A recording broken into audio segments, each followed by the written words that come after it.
Rasulullah, ya Habibullah, Muhammad ibni Abdillah, Muhammad ibni Abdillah, Muhammad ibni Abdillah, Muhammad ibni Abdillah. Bismillahirrahmanirrahim. Assalamualaikum warahmatullahi wabarakatuh. Alhamdulillahirabbil alamin wa bihi nasta'in ala umuri dunya waddin. Assalatu wassalamu ala asyrofil anbiya'i wal mursalin sayyidina wa maulana Muhammad wa ala alihi wa ashabihi ajma'in. Amma ba'd. Ibu sekalian, pada malam hari ini kita lanjutkan pengajian kita malam ini sesuai dengan bacaan yang lalu, yaitu surah An-Nahl ayat 68 dan ayat 69. Dan mudah-mudahan Allah memberikan kemudahan dan kelancaran. Amin ya rabbal alamin. Untuk itu mari kita awali pengajian kita hari ini dengan membaca Al-Fatihah dan doa bersama-sama. Ila hadratin Nabil Mustafa Rasulullah sallallahu alaihi wasallam wa ila azwajihi wa dhurriyyatihi wa ashabihi syawadillahi lahumul fatihah. A'udzu billahi minasy syaithanir rajim. Bismillahirrahmanirrahim. Alhamdulillahi rabbil alamin. Ar-Rahmanir Rahim. Maliki yaumiddin. Iyyaka na'budu wa iyyaka nasta'in. Ihdinas siratal mustaqim. Siratal ladzina an'amta 'alaihim ghairil maghdubi 'alaihim waladdallin. Amin. Rabbi zidni ilma warzuqni fahma. Rabbi ishrah li sadri wa yassir li amri wahlul 'uqdatam min lisani yafqahu qawli bi rahmatika ya arhamar rahimin. Amin ya rabbal alamin. Taqabbalallahu minna wa minkum. Allahumma taqabbal ya karim. A'udzu billahi minasy syaithanir rajim. Bismillahirrahmanirrahim. Fa in tawallaw fa innama 'alaikal balaghul mubin. Ya'rifuna ni'matallahi summa yunkirunaha wa aktsarahumul kafirun. Wa yawma nab'atsu min kulli ummatin shahidan summa la yu'zanu lillazina kafaru wa la hum yusta'tabun. Sadaqallahul azim. Allazina asratu surakahum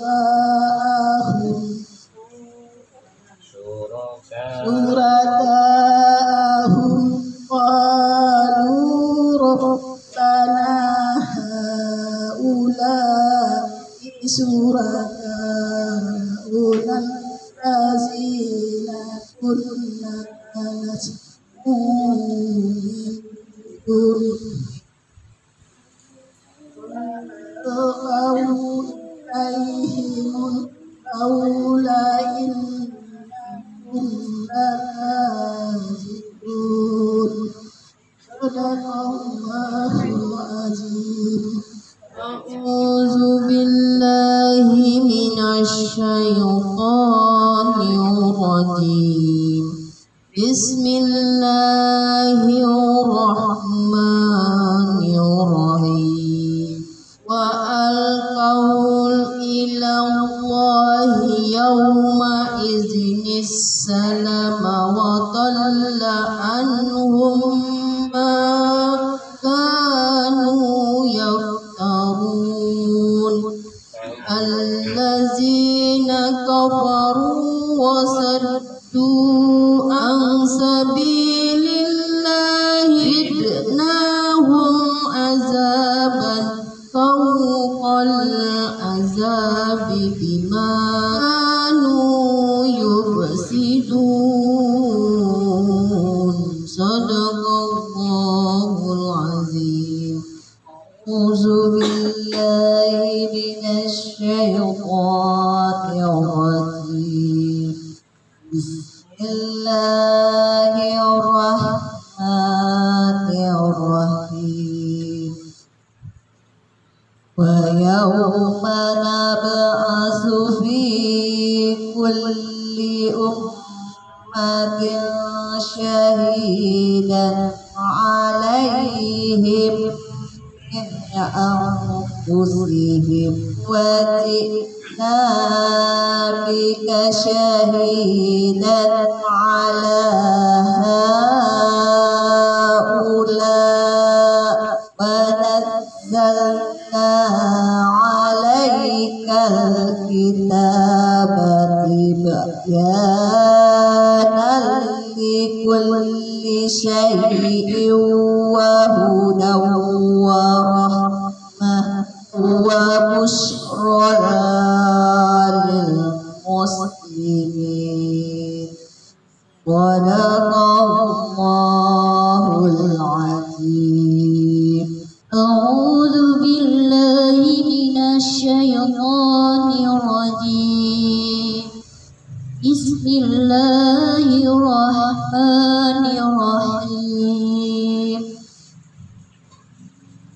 إن الله يأمر بالعدل والإحسان وإيتاء ذي القربى وينهى عن الفحشاء والمنكر والبغي يعظكم لعلكم تذكرون. صدق الله العظيم. أعوذ بالله من الشيطان الرجيم. بسم الله الرحمن الرحيم. فلا تكونوا كالذين قدت أغناها من بعد قوة أنكاثا تتخذون أيمانكم دخلا بينكم أن تكون أمة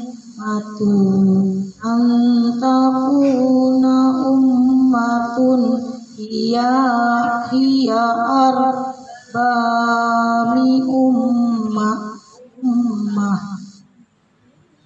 إنما يبلوكم الله به ولا يبينن لكم يوم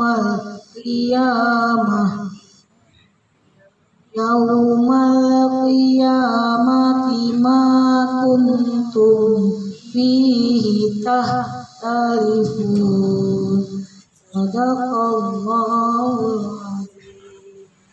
أعوذ بالله من الشيطان الرجيم بسم الله الرحمن الرحيم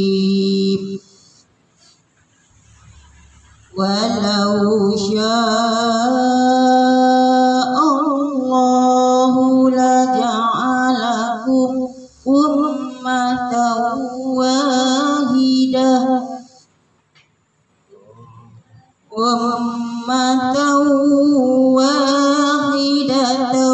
ولكن يضل من يشاء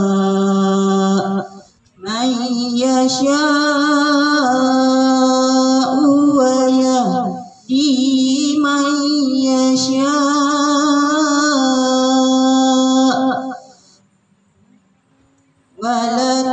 ولتسألن عما كنتم تعملون صدق الله العظيم أعوذ بالله من الشيطان الرجيم بسم الله الرحمن الرحيم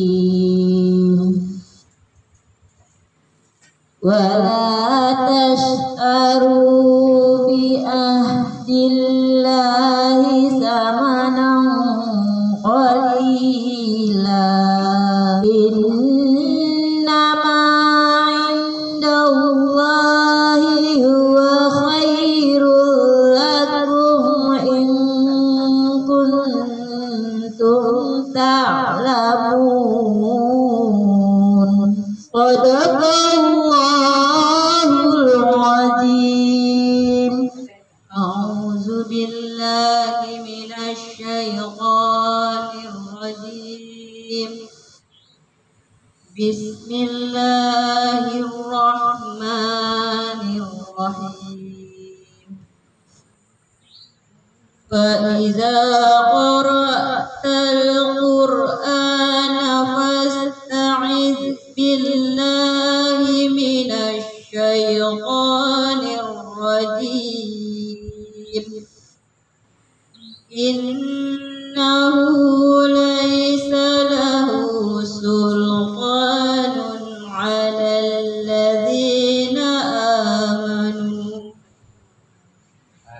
على الذين آمنوا وعلى ربهم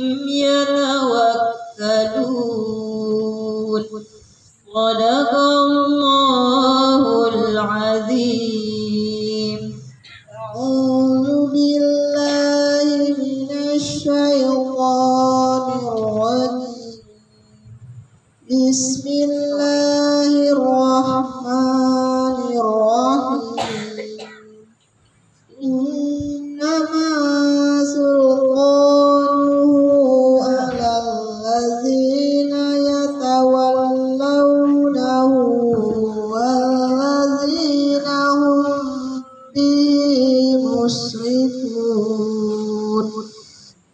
فإذا بدلنا آية مكان آية والله أعلم بما ينزل قالوا إنما أنت مفتر بل أكثرهم لا يعلمون صدق الله العظيم أعوذ بالله من الشيطان الرجيم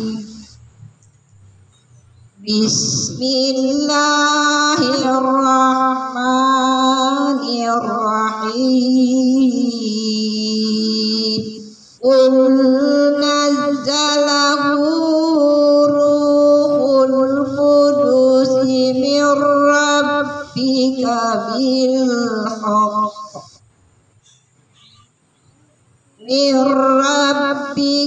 بالحق ليثبت الذين آمنوا وهدى وبشرى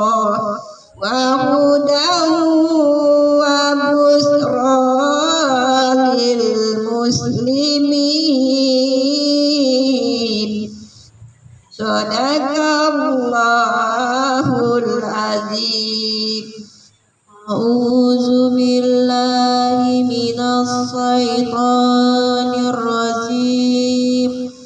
Bismillahirrahmanirrahim. Innal ladzina la yu'minuna bi ayatillah yahdihimullahu wa lahum azabun alim.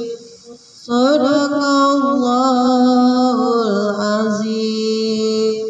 Untuk selanjutnya saya persilakan ibu-ibu untuk menta'yin ayat 68 dan 69.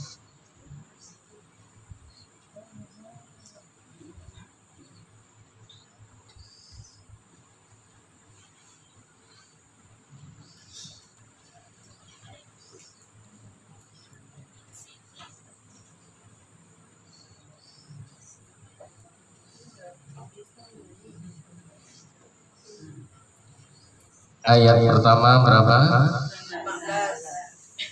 15. Ayat kedua 35. Alhamdulillah betul. Terlanjutkan ke penjelasan dari ta'yin yang sudah ditentukan. A'udzubillahi minasyaitonir rajim. Bismillahirrahmanirrahim.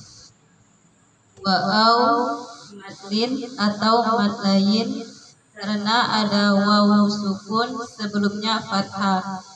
Cara membacanya dilembutkan. Ha matobi'i karena ada ha yang berharokat tegak lurus. Cara membacanya dipanjangkan 2 harokat. Ro tafkhim karena ada ro yang berharokat fathah. Cara membacanya ditebalkan ro-nya. Ilan idgham samsiyah karena ada alif lam yang bertemu dengan huruf samsiyah yaitu nun. Cara membacanya memasukkan alif lam ke huruf samsiyah. Izi matobi'i karena ada ya sukun sebelumnya kasroh. Cara membacanya dipanjangkan 2 harokat. Minal izhar qamariyah karena ada alif lam yang bertemu dengan huruf qamariyah yaitu jim. Cara membacanya jelas bunyi alnya. Ba matobi'i karena ada alif sebelumnya fathah. Cara membacanya dipanjangkan 2 harokat. Buyu matobi'i karena ada wawu sukun sebelumnya dhammah. Cara membacanya dipanjangkan 2 harokat. Tau idgham bi gunnah karena ada tanwin yang bertemu dengan huruf bi gunnah yaitu wawu. Cara membacanya memasukkan tanwin ke huruf bi gunnah dengan mendengung. Minas idgham syamsiyah karena ada alif lam yang bertemu dengan huruf syamsiyah yaitu shin. Cara membacanya memasukkan alif lam ke huruf syamsiyah. Dari tarqiq karena ada ro yang berharakat kasroh. Cara membacanya ditipiskan rinya. Wa mim gunnah karena ada mim bertasydid. Cara membacanya didengungkan mimnya. Mad tabi'i karena ada alif sebelumnya fathah. Cara membacanya dipanjangkan 2 harokat. Ya'ri tarqiq karena ada ro yang berharokat kasroh. Cara membacanya ditipiskan rinya. Sun mad arid disukun karena ada mad tabi'i yang terletak di akhir ayat. Cara membacanya dipanjangkan 2 sampai 6 harokat. Shadaqallahul azim. A'udzu billahi minasyaitonir rajim. Bismillahirrahmanirrahim. Karena ada mim bertasdid. Cara membacanya didengungkan. Di matobi'i karena ada ya sukun sebelumnya kasroh. Cara membacanya dipanjangkan 2 harokat.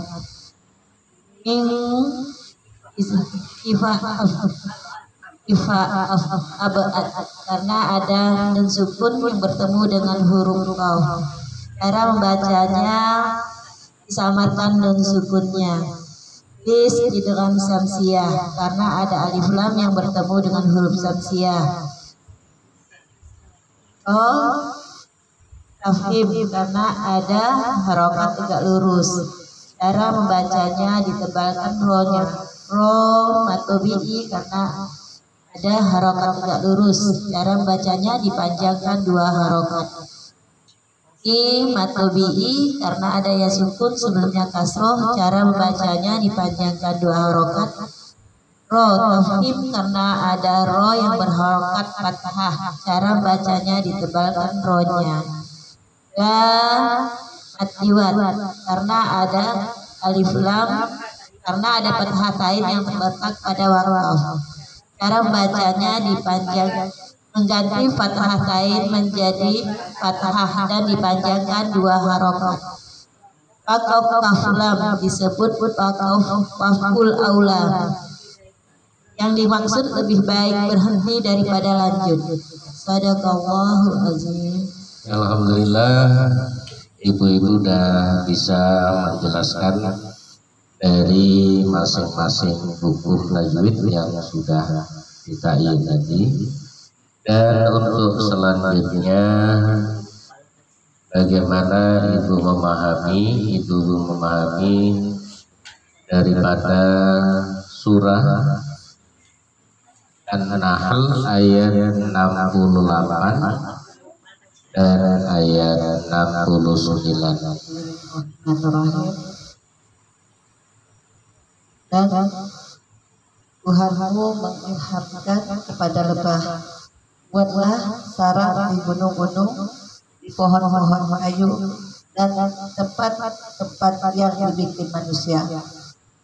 Ayat ini menjelaskan bahwa menjadi salah satu hewan yang Allah tunjuk untuk melaksanakan tugas-tugasnya di bumi, dan begitu besar ciptaan Allah sehingga makhluk yang istimewa yaitu lebah mendapatkan ilham dan bimbingan dari Allah, sehingga hewan lebah itu menjadi salah satu hewan yang namanya telah hanya disebut dalam Al-Quran yang dinamakan menjadi surah An-Nahl. Dan tugas itu berupa membuat sarang di antara gunung-gunung, di celah pohon-pohon kayu, dan tempat-tempat yang dibikin manusia. Itulah tugas lebah yang telah diperintahkan atau diilhami oleh Allah pada lebah. Dengan ilham itu demikian Allah memberi kemudahan bagi lebah walaupun sejauh gunung-gunung atau pohon-pohon itu, lebah mampu untuk membuat sarangnya. Demikian itu yang bisa saya sampaikan untuk Itu ayat 68. Sadaqallahul azim. A'udzubillahi minasyaitonirrajim. Bismillahirrahmanirrahim. Ayat selanjutnya surah An-Nahl ayat 69. Kemudian makanlah dari segala macam buah-buahan, lalu tempuhlah jalan Tuhanmu yang telah dimudahkan bagimu. Dari perut lebah itu keluar minuman madu yang bermacam-macam warnanya. Di dalamnya terdapat obat yang menyembuhkan bagi manusia. Sungguh, pada yang demikian itu benar-benar terdapat tanda-tanda kebesaran Allah bagi orang-orang yang berpikir. Maksud dari ayat ini, summa kulli, yaitu kemudian Allah memerintahkan kepada lebah untuk makan atau hisab min kulli samarati, dari segala macam buah-buahan atau bunga-bungaan. Fasluki, lalu tempuhlah subula rabbika zulula, tempuhlah jalan Tuhanmu yang telah dimudahkan bagimu. Maksudnya, maka ikutilah atau tempuhlah jalan yang telah ditentukan Allah yang telah dimudahkan bagimu, yaitu lebah. Yakhruju min butuniha, jadi atas izin dari Allah dan kekuasaan Allah, maka dari perut lebah itu keluarlah syarabun, minuman madu, mukhtalifun, yang bermacam-macam. Maksudnya madu yang bermacam-macam warnanya dan rasanya. Warnanya ada yang putih, ada yang hitam, ada yang kekuningan. Fihi, dan di dalamnya yaitu madu itu syifa'un, terdapat obat yang menyembuhkan linnas, bagi manusia. Terdapat obat atau kandungan yang bermanfaat bagi daya tahan tubuh manusia. Serta dari madu itulah terdapat obat untuk menyembuhkan penyakit bagi manusia. Inna fi dzalika, sungguh pada yang demikian itu, sungguh luar biasa, la ayatal liqaumi yatafakkarun, yang berpikir, itu bagi orang yang berpikir atas ciptaan Allah tadi. Dan dari beberapa manfaat yang diberikan Allah kepada lebah, adapun madu untuk kesehatan. Lebah itu juga dapat membantu penyerbukan hingga terjadi pembuahan. Jadi itulah pengetahuan dari Allah melalui lebah tadi. Dan manusia itu disuruh berpikir atas peristiwa yang dilakukan oleh lebah. Karena itu adalah tanda-tanda kekuasaan dan kebesaran Allah. Sadaqallahul azim. Assalamualaikum warahmatullahi wabarakatuh.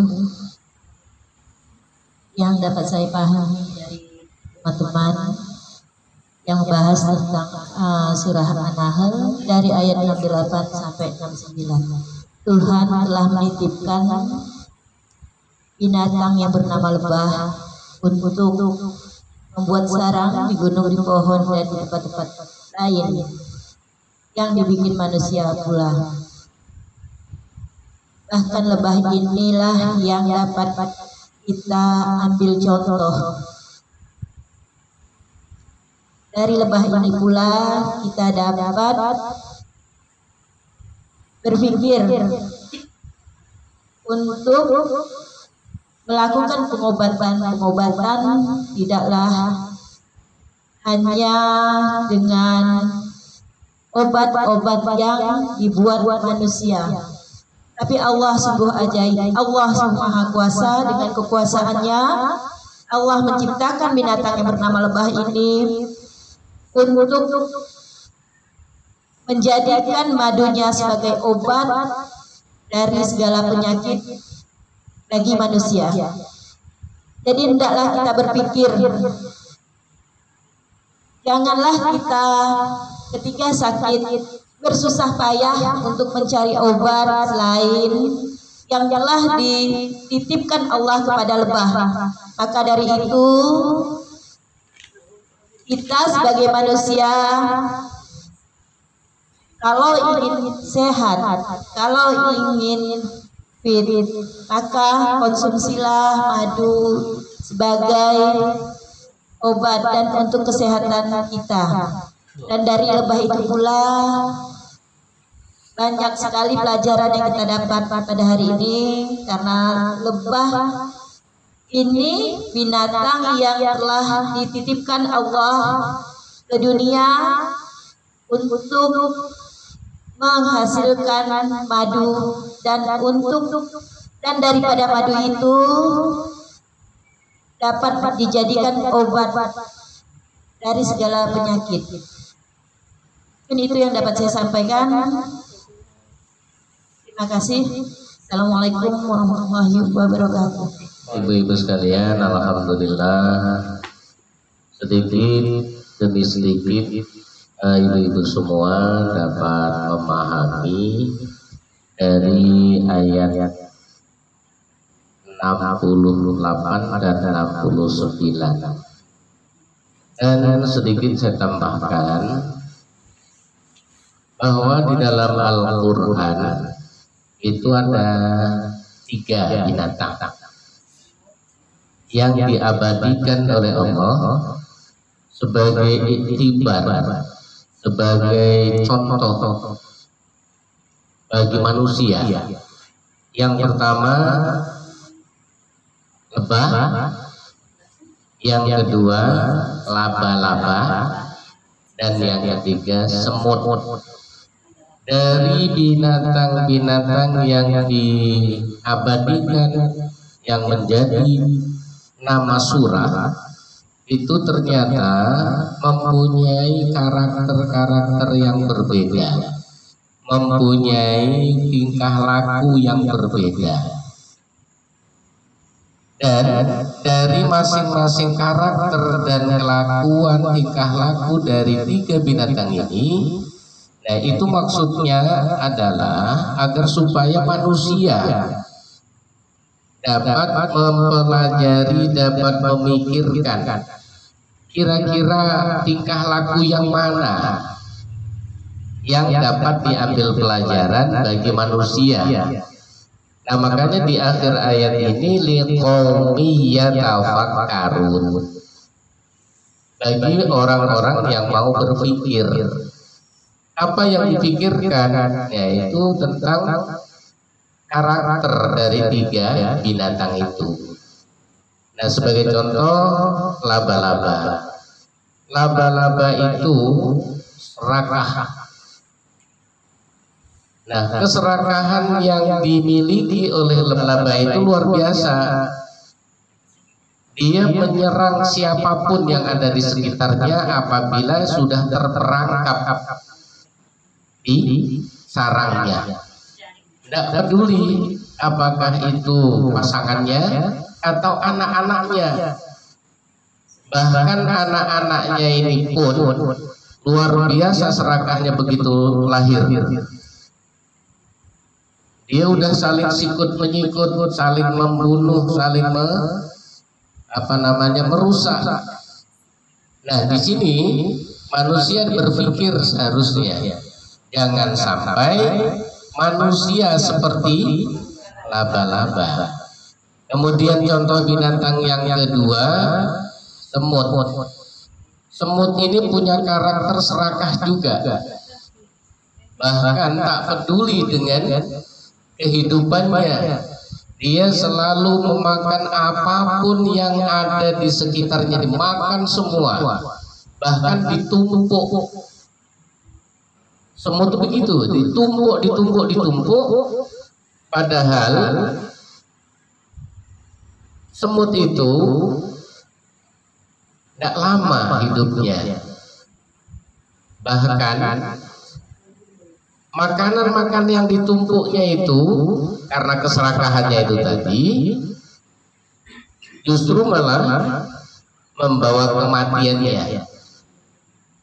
Nah, itu manusia sekarang harus berpikir. Bagi manusia yang suka menumpuk-numpuk harta, maka seperti semut. Nah, sekarang tinggal kita pilih, apakah kita seperti semut atau seperti laba-laba ataupun seperti lebah.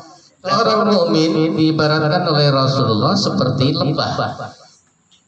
Lebah kemanapun dan dimanapun dia berada pasti memberikan manfaat, pasti memberikan sesuatu yang berguna bagi orang-orang yang ada di sekitarnya.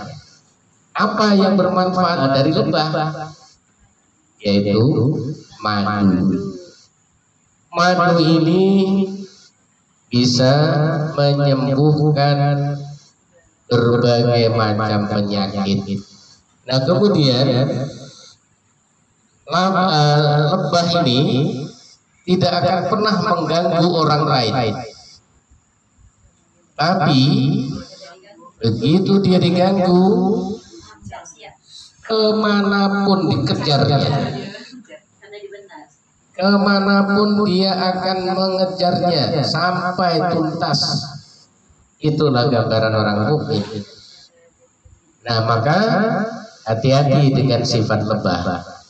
Nah, maka manusia yang beriman harus mencontoh lebah. Paling tidak dimanapun, kapanpun dia berada, pasti membawa manfaat, membawa sesuatu yang bisa dimanfaatkan oleh orang lain. Nah, maka kita semua, kalau kita bisa mencontoh sifat dan karakter lebah, maka kita akan menjadi manusia yang berguna.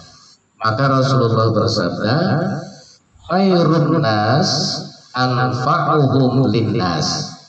Sebaik-baik manusia adalah manusia yang bermanfaat bagi manusia lainnya. Dia punya kelebihan ilmu, dimanfaatkan dan disebarkan serta diajarkan oleh orang lain yang belum bisa mengetahui ilmu yang ada pada dirinya. Kalau dia mau belajar, maka dia akan tahu apa yang akan ingin dia ketahui. Nah, kemudian dia mempunyai kelebihan harta, dia pun memberikan sesuatu yang bermanfaat bagi manusia sekitarnya, sehingga harta yang dimilikinya itu akan bermanfaat dan berkah. Tidak seperti semut mengumpulkan barang-barang yang tak berguna, mengumpulkan makanan ditumpuk-tumpuk, harta ditumpuk-tumpuk, tapi justru sebenarnya akan membahayakan dirinya sendiri. Mudah-mudahan kita semua yatafakkarun, termasuk orang-orang yang berpikir. Apa yang harus dipikirkan? Nah, kita mau mencontoh dari binatang tiga tadi ini. Apakah kita mengambil pelajaran dari lebah, atau semut, atau laba-laba? Nah, itu tergantung kitanya sendiri, bagaimana kita bisa memilih dan memilahnya. Nah, oleh sebab itu, dengan gambaran-gambaran yang sudah Allah berikan, yang sudah Rasulullah sampaikan, nah, maka orang-orang yang berimanlah yang akan dapat memilih dan memilah dari karakter-karakter tiga binatang itu. Nah, mudah-mudahan ini akan bermanfaat untuk kita dan anak cucu kita, untuk generasi-generasi yang akan datang. Bagaimana cara kita membentuk karakter anak cucu kita? Apakah kita bentuk karakter anak cucu kita sebagai semut? Apakah kita akan membentuk generasi penerus kita nanti seperti karakter laba-laba? atau kita akan membentuk anak cucu kita menjadi karakternya lebah. Nah, tentunya pasti kita memilih karakter lebah. Karena apa? Karena lebah dimanapun dan kapanpun berada pasti membawa manfaat. Nah, saya kira hanya itu tambahan yang dapat saya sampaikan dan saya berikan. Dan saya akhiri, wassalamualaikum warahmatullahi wabarakatuh. Waalaikumsalam warahmatullahi wabarakatuh.